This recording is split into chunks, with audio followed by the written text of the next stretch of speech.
જામનગર જિલ્લામાં અને રાજ્યભરમાં ખેત મજૂરોને પાક નુકસાનની સહાયમાં હિસ્સો આપવામાં આવે અને ખેડૂતો અને ખેત મજૂરો માટે ખાસ કૃષિ નીતિ ઘડવામાં આવે તેવી માંગ સાથે મૂડી ખાતે ખેત મજૂર અધિકાર સભા યોજાઈ હતી।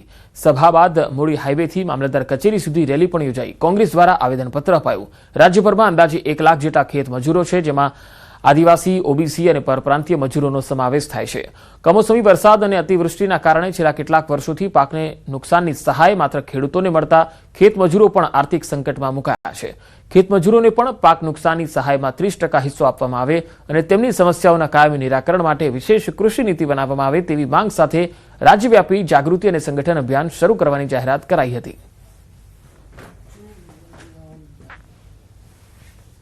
રાજ્યની સરકારે પાછલા 10 વર્ષથી ખેડૂતો કે ખેત મજૂરોની ચિંતા કરવાનું છોડી દીધું છે।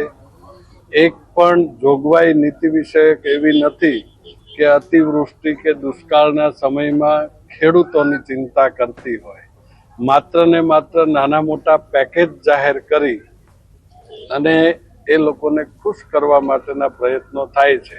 આજે મૂડી તાલુકા કોંગ્રેસ સમિતિના અને આદિવાસી પરિવારોના સંયુક્ત ઉપક્રમે ખેત મજૂરોને જે આર્થિક નુકસાન જઈ રહ્યું છે એને જે સહાયની રકમ નથી મળતી એ બાબતને લઈ અને આજે આદિવાસી પરિવારો સાથે ખેત મજૂરો સાથે સંવાદનો કાર્યક્રમ રાખવામાં આવ્યો હતો।